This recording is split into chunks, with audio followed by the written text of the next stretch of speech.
la nouvelle configuration des démembrements des provinces en République démocratique du Congo, le Kwilu étant parmi les anciens districts de la province de Bandundu, est devenu aujourd'hui une province autonome dotée de la personnalité juridique par la loi consacrant la décentralisation comme mode d'organisation et de gestion politique en RDC.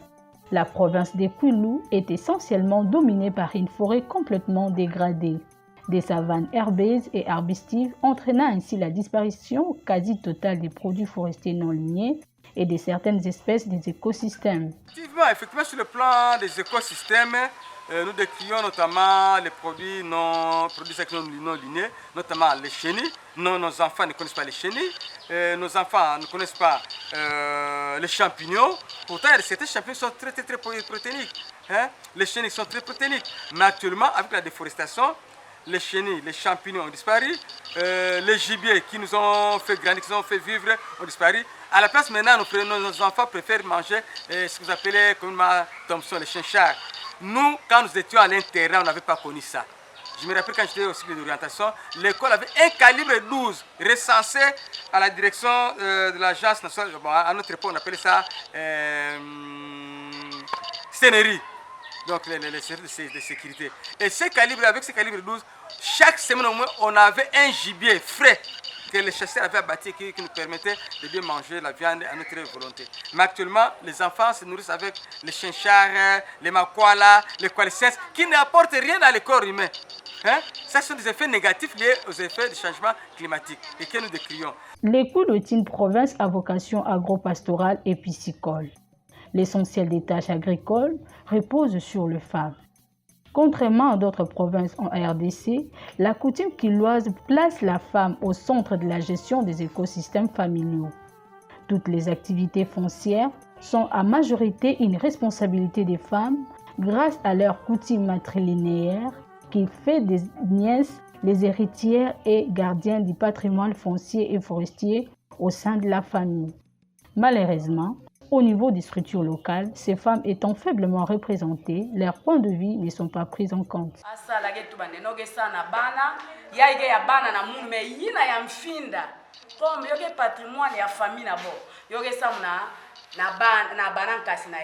Mfinda yo betu banken betu geti doa mfinda ntete yo samu na betu banken mutina bankala kubishila betu noko feti teka ve mfinda ya kukonda ntwa na betu yo vanda banzenza bo feti kota veka na betu banken mete la mabota wila betu sa yo samu na betu. S'inscrivant dans le cadre de son projet d'appui à la contribution de la femme locale et autochtone dans la lutte contre le changement climatique en RDC, la coalition des femmes leaders pour l'environnement et le développement durable a organisé dans la province de Kwilu, à Kikwiti, des sessions d'ateliers d'échange d'expériences et de formations sur les pratiques et les savoirs locaux des femmes dont les incidences leur permettent de s'adapter aux effets du changement climatique.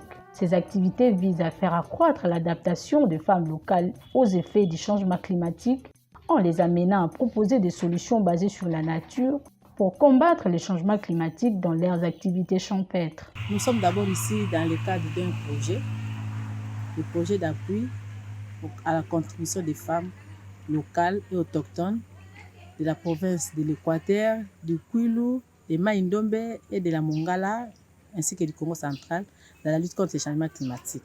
C'est un projet qui est mis en œuvre par la Coalition des femmes leaders pour l'environnement et le développement durable, financé par les fonds BEF à travers RRI. Alors, nous sommes présentement dans la province du Kwilu, dans la ville de Kikwit, où nous avons réuni les femmes provenant, les femmes et les jeunes, les hommes aussi, provenant de la province de Massimani, de Diofa. Nos activités ont eu lieu en 2 phases. La première phase a réuni les responsables des structures membres de la CEFLET, les structures mixtes et les structures féminines.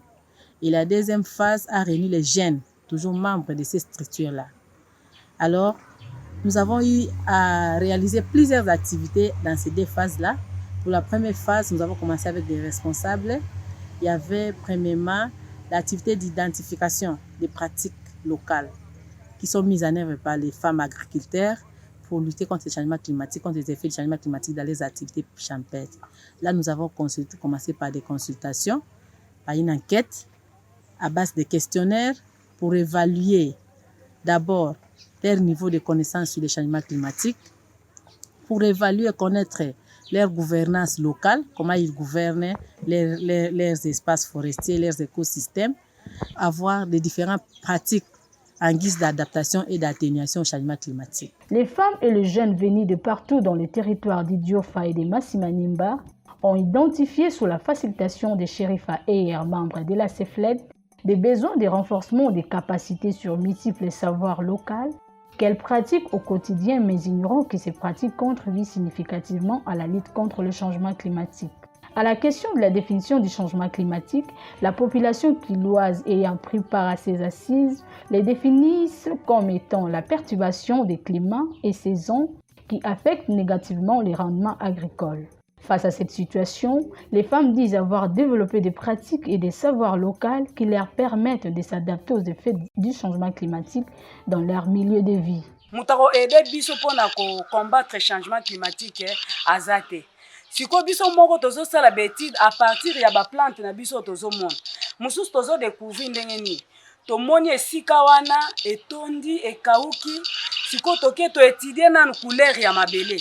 Tant tozo tala couleur ya mabele zo permettre biso siko to meka ko lona même lisango, même nguba to landeli yango ezo bima ndenge nini, ekobota ndenge nini. À partir tozo mona ke boti bien, tozwi plante wana toke lona na bilanga na biso.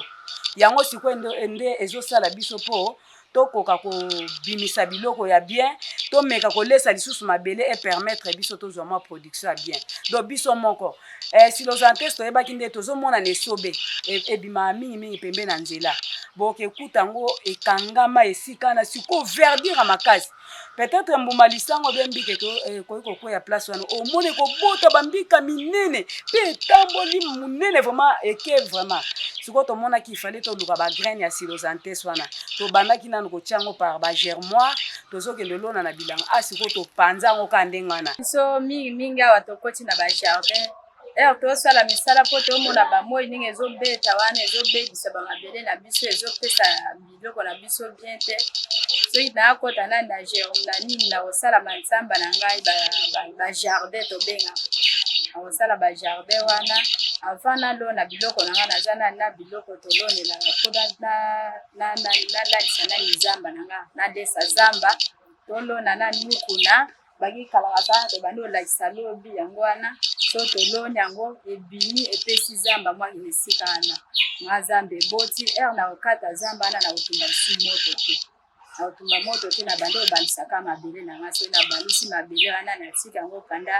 3 jours pour moi mopepe bima to bando sala ba plate bana to sala mabele wana na matito ekoya kinyonso te ja ba fume wana ekoti na se na ulucha wana siko na bandi olo na babiloko na ngana che ba germain na bandi olo na babiloko musuto lo na ka semi direct wana so ina ata na matungulu so boza na retard net lo awa to kota 5e mois to cha ba semi direct na ba plate bana to cha ba semi direct to cha ba sio na kati ba plate bana da to chaki deja fume na ngana che na loni wana to sokela ngoma ikolo na ngo pona moi ebebisa te to cha mwa ekala mo boy to finiki yango to benga ngo ombrage to cheli kolo to finiki yango mwa biloko na se so imbule zo beta to zipi to kene po katongo to sopeli mai na kimvuka na betu ya la force betu me kotaka betu ye mona ya me changer betu me tina na kumbanisa nzala betu me kuma kusala betu kuna ba pilipili dongo tomate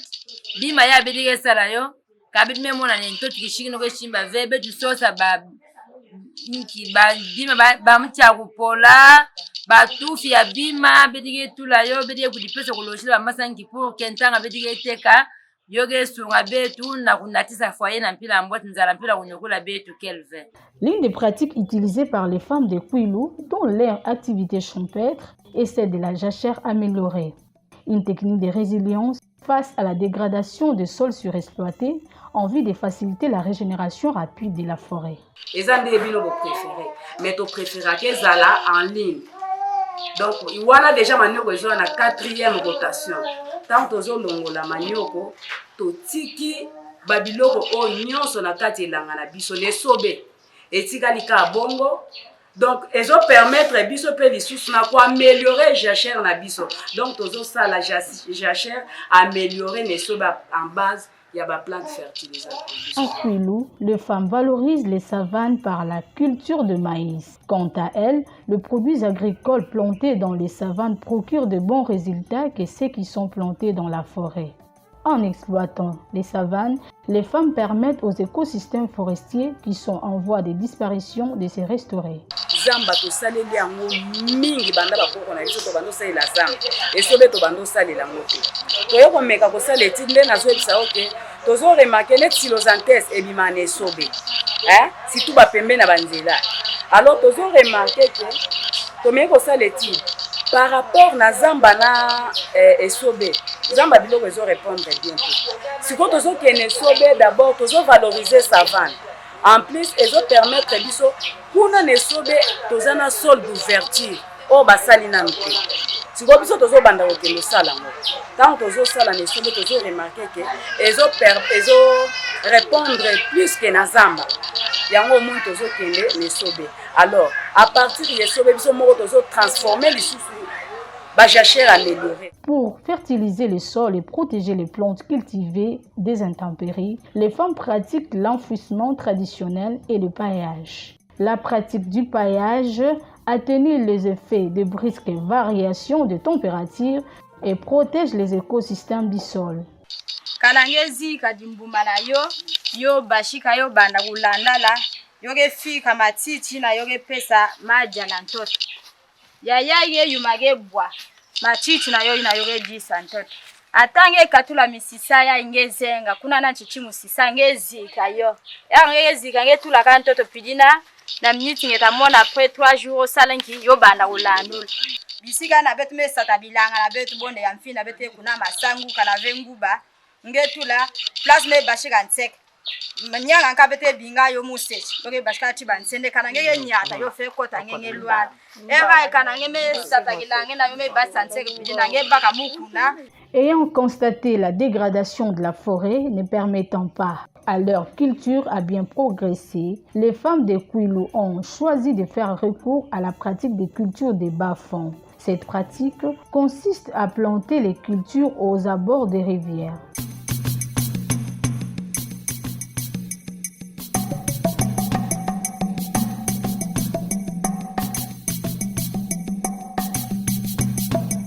Dans cette province, les femmes considèrent le noix de palme comme une matière première pour la production d'huile végétale.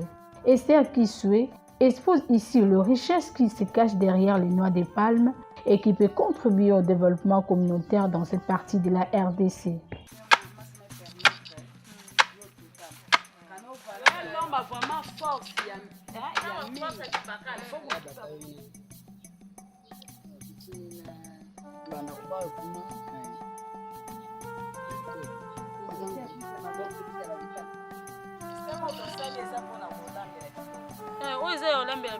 Les femmes kwiloises sont également expertes dans la valorisation des produits forestiers non lignés. Elles ne cultivent pas seulement le manioc, mais elles le transforment aussi en produits consommables servant de la nourriture pour le foyer. L'échange d'expériences de Rose Mouzéré avec le participant nous montre comment transformer les maniocs en croquettes et en beignets. C'est le manioc doux, parce que nous avons les maniocs amers et les maniocs doux. Ce que nous faisons, c'est les maniocs doux. Nous râpons, d'abord nous allons éplucher, après la nettoyer. Quand on nettoie, nous coupons. On doit toujours couper ça un peu, diviser ça en morceaux, 4 morceaux, c'est mieux pour bien râper. Et nous enlevons la tige au milieu parce que quand tu mets ça, pour faire les beignets, ça devient un peu dur. Ça ne cuit pas bien. Il y a l'enfouissement, ils font des paillages, ils font des valorisations des savanes par la culture de maïs. Parce que pour ça, ils ont donné comme raison, comme maintenant les forêts sont dégradées à cause ces effets de changement climatique, à cause des chaleurs. Les forêts sont dégradées à cause de l'agriculture italienne sur Brili qu'ils ont toujours pratiqué. Alors, ils commencent maintenant à valoriser les savanes. Ils font maintenant des cultures dans des savanes pour permettre à ces écosystèmes forestiers qui sont en fuite, qui sont en voie de disparition, pour pouvoir se restaurer. Parce qu'ils ont dit qu'ils ont perdu même des champignons, des gibiers dans la forêt, il n'y en a plus. Les chenilles, il n'y en a plus. C'est pourquoi maintenant ils font des cultures dans des savanes pour préserver ces écosystèmes afin que cela puisse se restaurer. Parce que vous savez qu'avec les abondances des pluies, il y a des sables qui vont vers les rivières, vers leurs étangs. Alors pour pouvoir contourner à ces effets-là, ils font des drainages d'eau. Il y a aussi de ceux-là qui fabriquent des engrais biologiques à base seulement des feuilles qui sont dans nos forêts. Ils prennent ça, ils mettent ça dans un récipient d'eau, qui fait dans un sac, ils plongent ça dans un récipient d'eau et 3 jours après, vous avez vraiment des engrais chimiques. Ils ont expliqué, ils pratiquent ça pourquoi? Parce que les engrais chimiques font disparaître, ça fait disparaître les espèces qui sont dans la forêt, qui fertilisent les sols. Alors, ils préfèrent les engrais biologiques qui sont produits par eux-mêmes à base de feuilles pour que ces espèces-là ne puissent pas disparaître, parce que ces espèces-là fertilisent les sols. Parce que vous avez dit aussi qu'il y a les espèces, il y a apparition des herbes nuisibles aux plantes. Alors, tout ça, ils font pour lutter contre l'apparition de ces espèces-là. C'est pourquoi ils fertilisent maintenant les sols avec les engrais biologiques produits par eux-mêmes les agriculteurs. Bon nombre d'agriculteurs en Afrique constatent des infestations massives des criquets pèlerins qui menacent la sécurité alimentaire et le revenu agricole devient de plus en plus faible. Face à cette situation, les activités de la CEFLED à Kwilu ont permis aux jeunes d'être renforcés sur le pratique de la production des pesticides biologiques à base de feuilles naturelles en vue de lutter contre ces infestations. Aussi pour lutter contre les insectes, lutter contre les nématodes. Mais ça, dans le processus, il faut les piler. Il faut les piler, après tremper dans l'eau. Un jour après, cela mélangé avec l'eau de piment, l'eau de ail, l'eau obtenue par la décomposition de feuilles de mine, mettez ça dans un pulvérisateur, vous accrochez au dos et vous commencez maintenant à pulvériser vos planches ou vos légumes. Tout ce qui est insecte, que ce soit les cléoptères, que ce soit le tumoni, le manvumbu, le scientifique en fait, je ne les ai pas en tête. Insecte, nuisible aux cultures. Dès qu'il entend l'odeur, où il aspire l'odeur, où il aspire, il aspire une petite quantité de cette eau ici. Automatiquement, il va fuir. Le biopesticide fondé sur la nature offre une solution fiable et moins nocive pour lutter contre ces infestations acridiennes avant qu'elles atteignent un niveau critique.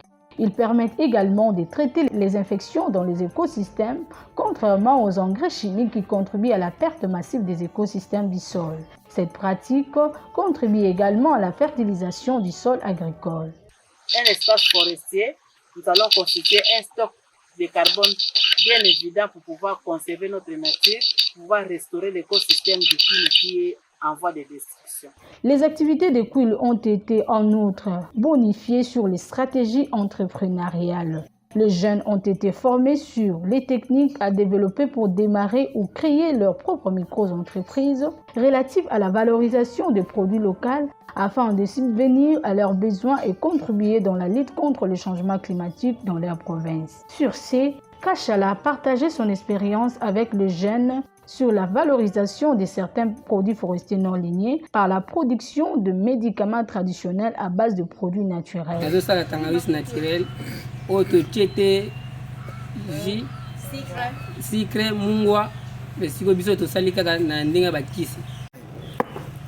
Oh, nous soulignons. Je vais coller. Oh, sal. Quand qui se met code dans quatre. Pas de masse na basilet. Oh, samba. Elle a quand plus avec celle. Avec la bagal. Il a eu une base. Il a eu une base.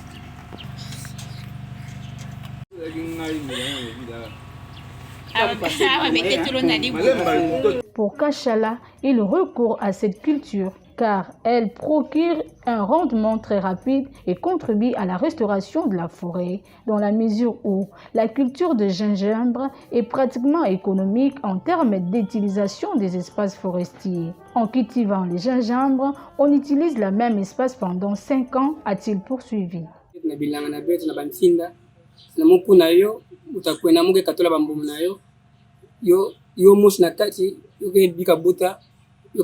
Pendant 5 ans, yoke pesa beto yoke sunga beto na kusadila mpiba kishi hai je ya tangawisi sa yo sunga beto na vi na beto mtoto na beti na bilana nkaka birike biksayo sa yo mena. Dans le cadre du changement climatique, la culture des tangawis est importante parce que, comme il a dit, ils peuvent cultiver au même endroit pendant 5 ans, pendant plus de 5 ans. Parce que quand ils récoltent, les tangawis renaissent encore de soi. Alors pendant ce temps-là, quand ils cultivent au même endroit, ça permet de restaurer les écosystèmes à tout espace où ils voulaient cultiver ou faire multiples cultures. Voilà pourquoi la population de Massi préfère faire des cultures de tangawis parce qu'ils font ça au même endroit et puis d'autres espaces forestiers se restaurent les écosystèmes, la biodiversité, comme ils ont dit que c'était en perte, se restaure. Et ils en profitent, comme ils cultivent ça en grande quantité, au lieu que ça pourrisse, ils en profitent de transformer ça, de valoriser ça et utiliser ça autrement. Notamment, ils font des jus qui servent même des médicaments, qui traitent beaucoup de femmes, beaucoup des hommes agriculteurs. Après tous ces lourds travaux qu'ils font, alors ça les aide à alléger ou à soulager les mal de dos. Dans la problématique du développement durable et de la protection de l'environnement, l'on doit reconnaître que les savoirs locaux de femmes ne sont pas seulement pertinents, mais aussi essentiels pour l'instauration d'un développement durable.